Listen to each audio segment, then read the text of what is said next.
Pesona pesisir selatan Yogyakarta kembali menjadi primadona pada momen libur Natal dan Tahun Baru 2026.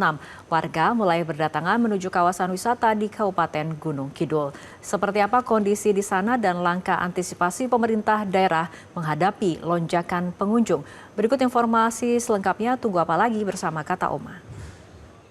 Telur gabus kata Oma. Baru jagung bakar mentega. Jagung bakarnya nendang, menteganya meleleh di mulut. Rasakan kasih sayang Oma di kerenyahannya. Libur Natal dan Tahun Baru tahun ini, Yogyakarta diprediksi akan dikunjungi kurang lebih 7 juta wisatawan, baik wisatawan domestik maupun mancanegara. Dan Kabupaten Gunung Kidul yang menjadi salah satu destinasi kunjungan wisata favorit di Yogyakarta saat ini, pemerintah daerah memprediksi akan ada kunjungan wisata kurang lebih 231.000 wisatawan yang akan memadati kawasan wisata di Gunung Kidul selama libur Nataru tahun ini. Pemerintah daerah Kabupaten Gunung Kidul sendiri telah mempersiapkan berbagai langkah upaya untuk menyambut lonjakan wisatawan pada libur Nataru, mengingat Yogyakarta saat ini sebelum masa Natal sendiri sudah dipadati wisatawan di berbagai objek wisata utama seperti Malioboro, dan bukan tidak mungkin wisatawan juga akan mengunjungi objek wisata di Gunung Kidul, mengingat kabupaten terluas di DIY ini juga menyimpan potensi wisata, yaitu kawasan wisata pantai selatannya.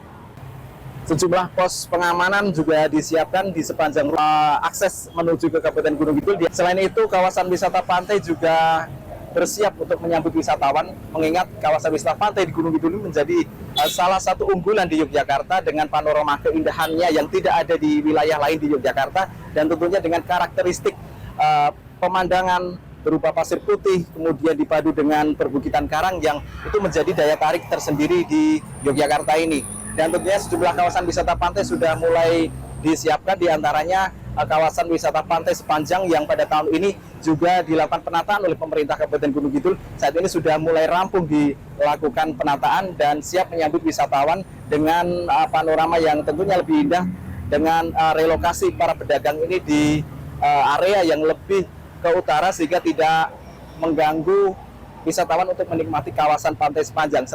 Selain itu, pemerintah Kabupaten Gunung Kidul juga menyiapkan beragam langkah dan upaya untuk memudahkan wisatawan yang akan berkunjung ke Kabupaten Gunung Kidul selama libur Nataru ini.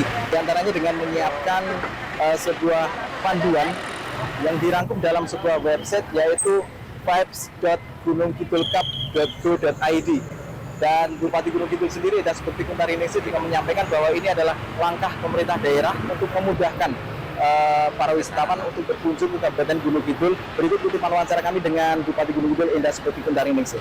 Kami berharap bahwa warga masyarakat di luar Gunung Kidul yang belum tahu lokasi pariwisata tidak tersesat dengan kita menyediakan ada barcode yang ada di mobil. Di sana lengkap, dibantu oleh Kominfo dan Dinas Pariwisata. Berada di dalamnya adalah tujuan wisata yang ada di Gunung Kidul, baik itu desa wisata, ada embung, ada gunung, kemudian juga ada pantai, dan juga ada lumbung Mataraman juga kita masukkan. Nah, mudah-mudahan dengan meningkatnya wisatawan nanti bisa menambah pendapatan asli daerah untuk Kabupaten Gunung Kidul, dan wisatawan tidak meninggalkan sampah untuk Kabupaten Gunung Kidul. Dan langkah ini merupakan salah satu upaya untuk memecah konsentrasi daripada wisatawan, tidak hanya terpusat di Yogyakarta saja maupun di Gunung Kidul hanya terpusat di 1-2 pantai saja, namun banyak beragam kawasan wisata yang bisa dikunjungi menjadi alternatif kunjungan wisata saat singgah di Kabupaten Gunung Kidul dan tentunya di Yogyakarta. Dari Kabupaten Gunung Kidul Yogyakarta, Erwin Hidayat, Metro TV. Jelajahi cara baru mendapatkan informasi. Download Metro TV Extend sekarang.